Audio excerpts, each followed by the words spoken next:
Yes, this is Bill Jones from Freedom's Nest again. Freedom's Nest is part of recapturefederalism.com. Going to do this presentation, going to continuation off of episode 7, which I just did. And it's episode 8. Isn't that interesting? 7 and then 8. At least I got the number system right. Episode 8. Federal oaths. What if you're a communist? Question mark. The information I have, I've gotten from site of the Office of Curator, Supreme Court of the United States, about the oaths for the Supreme Court and federal employees. And where does the oath come from? The specific oath that was written, it's general. And I talked earlier in episode 7 about Article 6. And of course that's what they have listed. Justices of the Supreme Court of the United States are required to take 2 oaths before they may execute the duties of their appointed office. That's what it says. And this is the information sheet from text of the Office for the Supreme Court Justices. The constitutional oath, as noted below in Article 6, all federal officials must take an oath in support of the Constitution. And the framers of the Constitution just threw that out, and then it was up to the Congress to pass laws and come up with an oath specifically. Article 6 is what Article 6 says, though. The senators and representatives before mentioned and members of the several state legislatures and all the executive and judicial officers both of the United States and of the several states shall be bound by oath or affirmation to support this Constitution, but no religious test shall ever be required as a qualification to any office or public trust under the United States. A couple of things that are important there. I mentioned it in episode 7 about the word bound. It's also in the Supremacy Clause. No religious test. Okay, so you can't belong to any particular thing, but what has happened by default over the last 100 years, there are people who are communist, pro-communist, communist sympathizer, collaborators with communism, all sorts of people. And they can get in office and they say, well, there's no religious test. But a lot of them are in office now and they're working together, the two parties. They may not be communist, but they political party supremacy. And I have gotten it in the past and I will in the future. Communism is a religion, and it's a supremacy religion. They are to replace or suppress all other religions. They are to displace all other religions, and I can show you that in the Communist Manifesto. Talks in here also Article 6, public trust. Wow. You see, public trust is a lot of, not only in government, but things associated with government, like the press. They are trustees of information and freedom, free press. They're supposed to tell us about all that is happening, especially with government. They don't always do that. It's called censorship. And I'm going to tell you right now what is happening. We have a lot of censorship going on the internet, from the internet.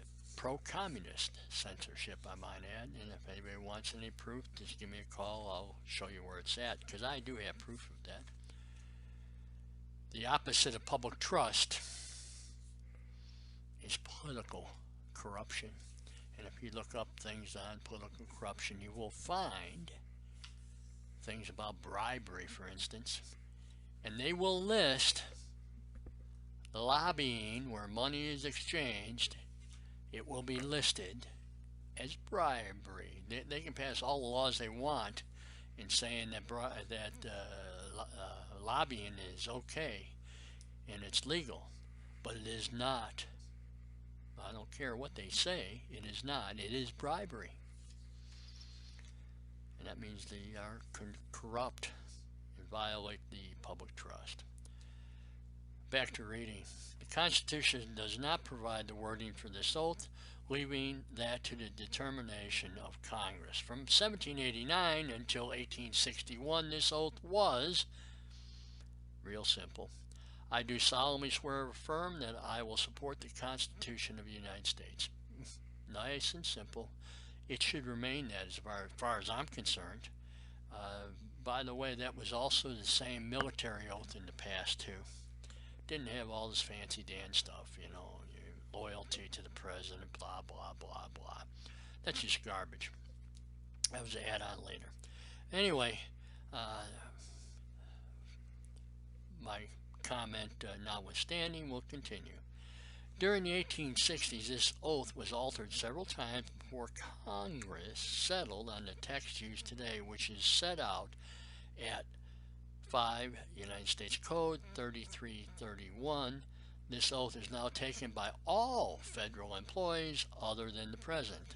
As I mentioned in episode 7, the president has his own particular oath that's specifically mentioned in the Constitution under that article regarding the president, you know, where he's supposed to faithfully execute the laws in the Constitution, which he isn't doing.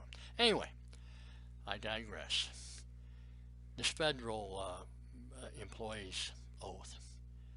I state your name, do solemnly swear or affirm that I will support and defend the Constitution of the United States against all enemies, foreign and domestic, and that I will bear true faith and allegiance to the same, that I take this obligation freely without any mental reservation or purpose of evasion, and that I will well and faithfully discharge the duties of the office on which I'm about to enter. So help me God. Oh boy, mentioned God there. That's what's also known as a petition. It's a prayer, and atheists don't like that. But I don't like atheists, so we have something in common. Now you have this bearing true faith and allegiance to the same, and taking the obligation freely and without any mental reservation. Do you think that happens if somebody's a communist? When they take the oath, what do they have allegiance for if they're a communist? They have no respect for the Constitution of the United States, do they, if they're communist? They have respect for and true allegiance to the Communist Manifesto. And I guarantee you, I've studied this for over 50 years, they're opposites, okay? They are opposites. What's in the Bible and in the Communist Manifesto, they're obvious. There's no compatibility whatsoever. And they're going to faithfully, you know, it's the religious connotations with this, faithfully discharge the duties. So help me God. I guess if you're a communist, you don't say, so help me God. You say, so help me Karl Marx, the prophet of communism. Or, so help me Friedrich Engels, who also was an atheist. Then we turn the page, we have the judicial oath.